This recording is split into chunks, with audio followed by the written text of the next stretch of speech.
உலக தமிழர்களுக்கு வணக்கம். நான் உங்கள் வெங்கீரத்னம். அவனை வர சொல்லு, அவனை கூப்பிடு. நான் அவனுக்கு தான் ஓட்டு போட்டேன், அவனை வர சொல்லு. யாரையோ ரோட்ல போற வர்றவனை கூப்பிடுற மாதிரி ஒரு தமிழக முதலமைச்சரை ஒரு பெண் செவிலியர் கூப்பிடுறாங்க. நான் ஸ்டாலினுக்கு தான் ஓட்டு போட்டேன், எங்க அவன் இங்க வரணும். இப்படி முதல்வரை ஒருமையில கூப்பிடலாமா அப்படின்னா கூப்பிடக்கூடாது.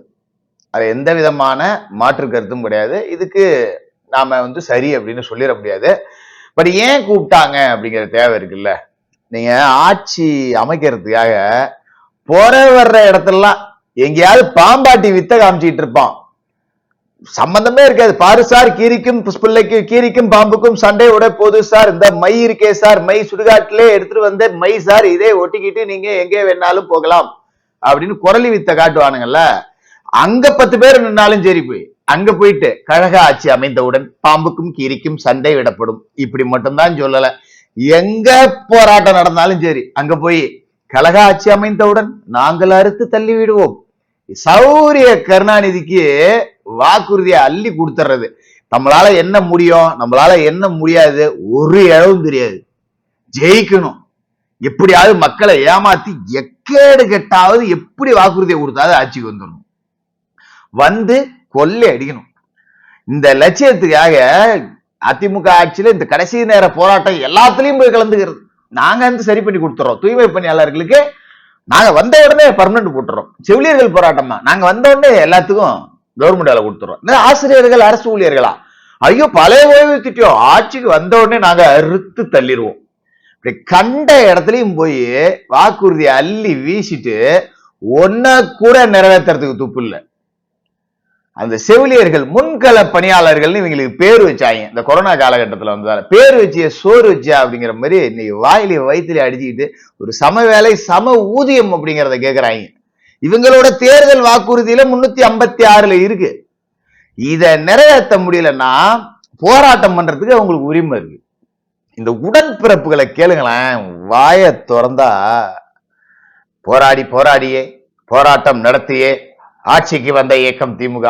அப்புறம் என்ன கருணாநிதிக்கு நீங்க அடுத்தவங்களை போராட்டம் நடத்த விட்டா கைது பண்றீங்க, போய் குண்டு கட்டா அரெஸ்ட் பண்றது, வைத்தறிச்சல் தாங்க முடியாம அவனை வர சொல்லு, அவனுக்கு தான் ஓட்டு போட்டேன் அவனை வர சொல்லு அப்படின்னு முதல்வரை ஒருமையில பேசுறாங்க. அந்த ஒருமையில பேசுனது தப்பா இருந்தாலும் அவங்களோட அந்த ஒவ்வொரு கேள்வியும் நாக்க புடுங்கிட்டு தூக்கல தூங்குற மாதிரி தானே இருந்தது. மானரோசம் உள்ளவனா இருந்ததுன்னா நேரம் ராஜினாமா பண்ணிட்டு ஓடி இருக்கணும், என்னால ஒன்னும் செய்ய முடியல அப்படின்னு சொல்லிட்டு. பட் இவங்களுக்கு ஒண்ணுமே கிடையாது. அந்த வீடியோவை நீங்க பார்த்திருப்பீங்கன்னு நினைக்கிறேன். ரெண்டாவது, இந்த கரூர் விவகாரத்துல விஜயை தொட்டாங்க, அடுத்து திருப்பரங்குன்றத்துல முருகனை தொட்டாங்க, நாசமா போறாங்க. செல்லுமிடமெல்லாம் செருப்படி அப்படிங்கிற மாதிரி தான் விழுவுது. இப்ப கடைசியில இந்த பகுத்தறிவு பேசுறாங்கல்ல, ஸ்டாலின் உயிருக்கே ஆபத்து அப்படின்னு சொல்லிட்டு பரிகார பூஜை, பிரமாண்டமான பரிகார பூஜைக்கு அன்னியார் துர்கா ஸ்டாலின் தயாராயிட்டு இருக்காங்க. என்னது ஸ்டாலின் உயிருக்கு ஆபத்தா அப்படின்னு நீங்க கேட்கலாம். இந்த கூட்டம் இருக்க கடவுள் இருக்குன்னா நம்பாது. இப்ப இந்த பேனா இருக்குல்ல, சூப்பரா எழுதும். இந்த பேனாவே பாத்தீங்கன்னா ஒரு சமத்துவம். இங்க வருங்க, முள்முடி மாதிரி முள்ளு இருக்கா, இது கிறிஸ்டின். தொப்பி மாதிரி இந்த மூடி இருக்கா, இது இஸ்லாமியர். எழுதும் போது பட்டையா எழுதா இந்து, இது ஒரு இந்து.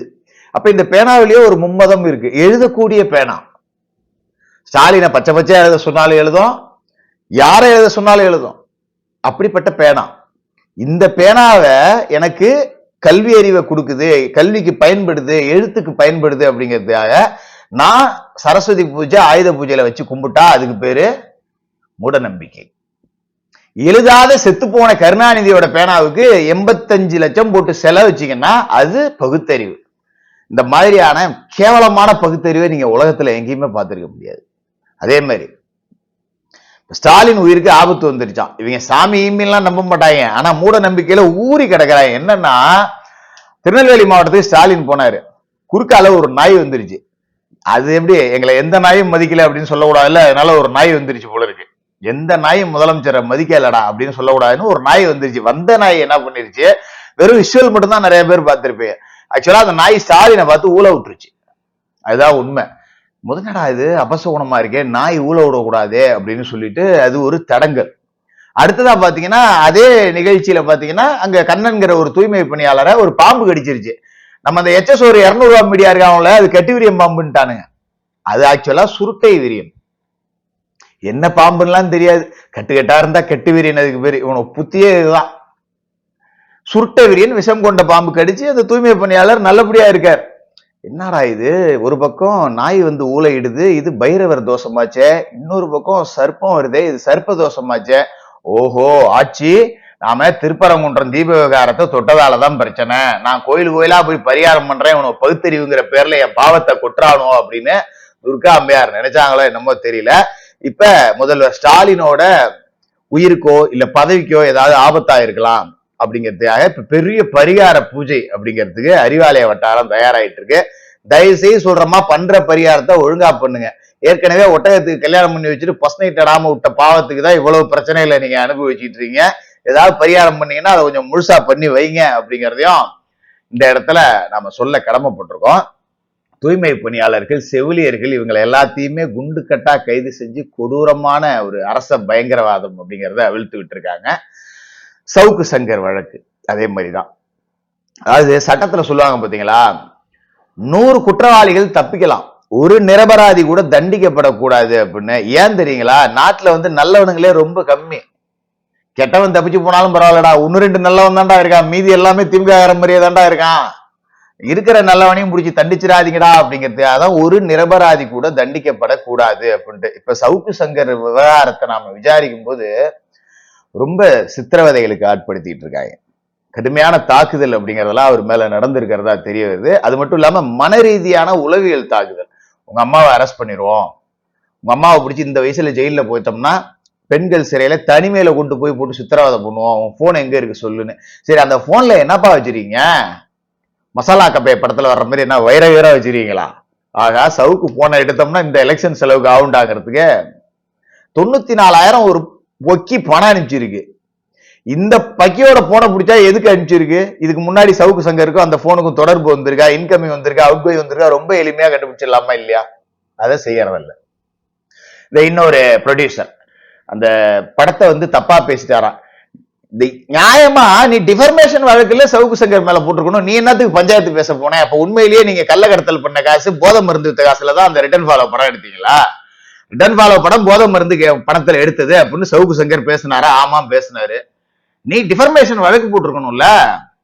இப்படி அவதூறா பேசியிருக்காங்க, இந்த பணத்துக்கும் இந்த படத்துக்கும் எந்த சம்பந்தமும் இல்ல, நீ நீதிமன்றத்துக்குள்ள போயிருக்கணும். எதுக்கு சவுக்கு கிட்ட 1 லட்சம் ரூபாய் தூக்கிட்டு போனேன்? அப்ப உண்மையிலேயே நீங்க அப்படிதான் படம் எடுத்தீங்களா?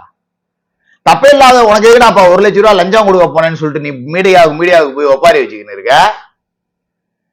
ஏதோ ஒரு பொய் வழக்கு கொடுக்கணும், சவுக்கோட போனை புடுங்கணும், சவுக்கோட சோர்ஸ் யாருன்னு கண்டுபிடிக்கணும், சவுக்கு மீடியாவை முடக்கணும். நல்லா தெளிவா ஒண்ணு சொல்லிக்கிறேன், இதுக்கு பின்னாடி இருக்கக்கூடிய அதிகாரிகளுக்கும் சரி, அரசியல்வாதிகளுக்கும் சரி, கொத்தடிமை உடன்பிறப்புகளுக்கும் சரி, சவுக்கு மீடியாங்கிறது சவுக்கு சங்கரோட மீடியா கிடையாது. சவுக்கு சங்கர் பப்ளிக் கக்கூஸ்ல உட்காந்து பேசினாலும் அதுதான் சவுக்கு மீடியா. பெரிய ஸ்டூடியோ, ஹைஃபையான இது, அதெல்லாம் தேவையில்லை. சவுக்கு எங்க உட்காந்து பேசுறாரோ அதான் சவுக்கு மீடியா. ஒரு போனை எடுத்து இப்படி வச்சுக்கிட்டு, இப்ப நான்லாம் போன்ல தான் வீடியோ போட்டுட்டு இருக்கேன், அப்படி போட்டாலே அதுதானே சவுக்கு மீடியா. இப்ப நான் பெரிய மீடியா நான் எல்லாரும் பார்த்துக்கிட்டு இருக்காங்க, சொல்லுங்க. இதுல நம்மகிட்டே பாத்தீங்கன்னா சில பேர் விஜய்க்கு ஆதரவா பேசினா டிவி கிட்ட காசு வாங்கிட்டியா, ஏடிஎம்கேக்கு ஆதரவா பேசினா எடப்பாடி கிட்ட காசு வாங்கிட்டியா. அடே, நான் உண்மையிலேயே காசு ஆகணும்னா திமுக கிட்ட கோடிக்கணக்கில் தருவாங்கடாப்பா, அவங்களுக்கு முட்டு கொடுத்தனா. அப்படி ஒரு சோறு திங்கணுமா, அதுக்கு பதில் வேற திங்கலான்னு நினைக்கிறவன் நானு. அதனால இந்த இவன்ட்ட காசு வாங்கிட்டு பேசுறியா, இவன்ட்ட காசு வாங்கிட்டு பேசுறியான்னு வைத்தறிச்சல நின்றாதீங்க. இன்ன வரைக்கும் ஒரு கேமரா கூட இல்லாம போனை வச்சுதான் எடுத்துட்டு இருக்கேன். காசெல்லாம் வாங்கிட்டு பேசுறேன்னு வச்சுக்கீங்க, சிறப்பா முட்டு கொடுப்பேன். ஏடிஎம்கே மேல சரின்னா ஏடிஎம்கே மேல சரின்னு பேசுறேன், டிவிக்கு ஆதரவு கொடுக்க வேண்டிய விஷயத்துல கொடுத்துக்கிட்டு இருக்கேன், எதுக்க வேண்டிய விஷயத்துல எதிர்த்துக்கிட்டு இருக்கேன். திமுகவை எப்போதும் எதிர்த்துக்கிட்டே இருப்பேன். ஏன்னா அவனுங்களுக்கு ஆதரவு கொடுக்க வேண்டிய சூழல் அப்படிங்கிறது வராது, ஏன்னா அவனுங்க மனித ஜென்மங்களே அல்ல அப்படின்னு நம்புறவன் நான். இவ்வளவு பிரச்சனைகள் இருக்கு நாட்டுல. இப்ப வந்து பரிகார பூஜை அப்படிங்கறதா ரொம்ப ரொம்ப முக்கியம் அப்படிங்கறதால ஓடிக்கிட்டு இருக்கு. இன்னும் நிறைய விஷயங்கள் இருக்கு, அதனால ஜென்ரலா தான் எல்லாத்தையும் தொட்டிருக்கேன். அடுத்தடுத்து இன்னைக்கு நிறைய வீடியோக்கள் போயிடுவோம், தொடர்ந்து பேசுவோம்.